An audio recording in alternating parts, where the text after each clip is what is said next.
کہ ایک بادشاہ تھا، وہ سمندری سفر میں روانہ ہوا تو ایک غلام اس کے ساتھ بیٹھا.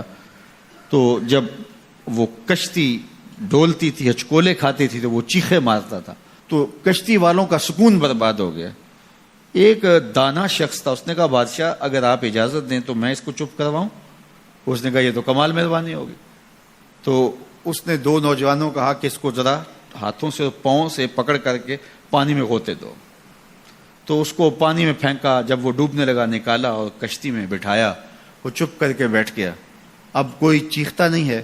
تو بادشاہ نے کہا کہ اے دانا شخص، مجھے سمجھ نہیں آئی کہ یہ شخص کو آپ نے کیسے چپ کروا دیا. کہا بادشاہ دریا میں غرق ہونے کی تکلیف کو نہیں جانتا تھا، اس لیے کشتی کی سلامتی کی قدر نہیں تھی اس کو. اب اس نے وہ غرق ہونے کی تکلیف دیکھ لی، اب کشتی کی سلامتی کی اس کو قدر ہو گئی ہے. تو اللہ نے جو ہمیں عطا کیا ہے، آپ دیکھیں کہ اس سے نیچے کتنے لوگ بستے ہیں. جب آپ نیچے فرشت دیکھیں گے جو بیچارے نانے شبینہ کو ترستے ہیں. اگر مجھے تھوڑی سی تکلیف ہے اور میں جو ہے وہ اس تکلیف میں ناشکری کرنے بیٹھ جاتا ہوں، تو میاں وہ لوگ بھی ہیں جو بیچارے اپنی مرضی سے اپنا ہاتھ بھی نہیں اٹھا سکتے ہیں، جن کی عیدیں بھی جو ہیں وہ ہاسپٹل کے اندر گزرتی ہیں. وہ کئی سالوں کے اندر وہاں اذیت میں مبتلا ہیں. جب آپ دیکھیں گے تو کہیں گے مالک میں جس حال میں ہوں اس پہ تیرا شکر ہے. شیخ سعدی فرماتے ہیں میں دمشق کی جامع مسجد میں نماز جمعہ کے بعد نکل رہا تھا تو میرے کسی نے جوتے اٹھا لیے. تو یہ شروع سے ہوتا آیا ہے. تو کہتے ہیں کہ میں ننگے پاؤں جا رہا تھا اور میری حالت یہ تھی کہ میں جوتا خریدنے کی استطاعت بھی نہیں رکھتا تھا.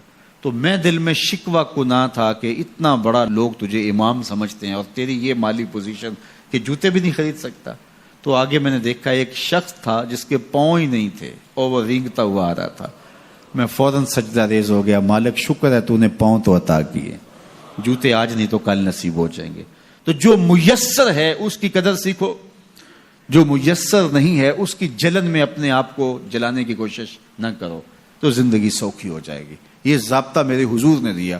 انظروا الی من هو اسفل منکم، اپنے نیچے دیکھنے کی عادت ڈالو، تم سکھی ہو جاؤ گے، تم پریشان نہیں ہوگے.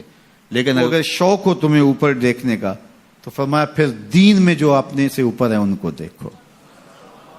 کہ میں تو یار صرف 5 پڑھتا ہوں، یہ تہجد بھی پڑھتا ہے. میں تو صرف رمضان کے فرض روزے رکھتا ہوں اور یہ ہر ماہ نفلی بھی رکھتا ہے. میں تو صرف زکوٰۃ دیتا ہوں، یہ صدقات و خیرات بھی کثرت سے کرتا ہے. یہ لوگوں کے کام بھی آتا ہے، دکھیوں کی مدد بھی کرتا ہے. تو پھر ان کو دیکھو گے تو پھر تمہارے عمل میں قوت پیدا ہوگی. اوپر دیکھنے کا شوق آ جائے تو دین میں جو اوپر ہے ان کو دیکھو، ورنہ نیچے دیکھو. نیچے دیکھو گے زندگی سوکھی رہے گی. اپنی مٹی پہ ہی چلنے کا سلیقہ سیکھو، اپنی مٹی پہ ہی چلنے کا سلیقہ سیکھو.